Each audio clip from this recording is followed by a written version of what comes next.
Mahalo, Malika. Now, the Hawaii Institute for Public Affairs has appointed a new executive director, Ramsey Tom. He joins me now. Good morning, Ramsey. Thanks for being here. We appreciate you waking up early. Yeah, good morning, Nia. Thanks for having me. I really appreciate being here. Thanks.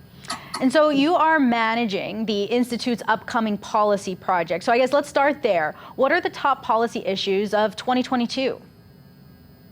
Well, just like you're reporting this morning, there's so many issues, but there's always context and there's content. But the context is really in how we're doing policy. We got to look at that. But then there are things like near, mid, and long-term things. Pandemic response and adaptation. That's going to be huge. How do we respond to where we're at right now? The fact that we have issues like Red Hill, our resource management, protection of our resources for the future. Those are the kinds of things we've got to look at right away. But as we all know, the midterm things such as income, how do our communities survive, income equity issues, housing, all of those kinds of things. So we have to take steps to start moving in those directions.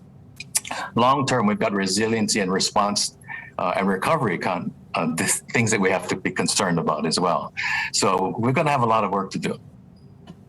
Sounds like a lot of work, and we've been talking about it this morning. It seems like we have more and more things coming up every single day. But so we're looking at these short-term, mid-term, and long-term policy issues that need to be addressed. What are the solutions, if any?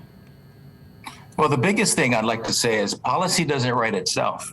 So if there's going to be a solution, it's going to be in the people who actually write policy and our communities participating. So I suggest if there's going to be a positive solution, communities need to get engaged. And more importantly, we need to empower communities so that they can do that. As we saw with the pandemic response, many of us were frozen, weren't able to respond and do things that perhaps we wanted to do. So a lot of our policies really got to look at how do we empower communities to do just that, not be locked down, but feel like they can get out and do something. So I'd say community empowerment is a huge part of what we have to start looking towards as far as solutions. And I did mention income. If we don't establish an equity among income or the equality in income, it's going to be very difficult for people to respond to the continuing economic challenges that we have in our state. You mentioned that empowering of the community. I know we have elections coming up in November. Is what would you like to tell people to get out there and maybe start researching some people who actually can impact that policy change that you're talking about? You're spot on, Nia. Unless we get the right people in place, I think we need to really consider the difference between leaders and representatives.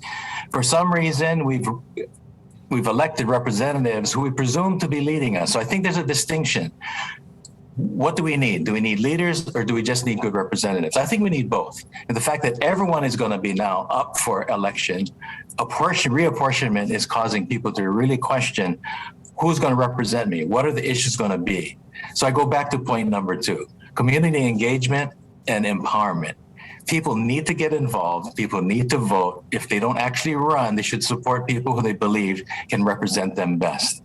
And these are the things that we need to look forward to, not just in 2022, but in the years to come, because we have a lot of challenges in front of us.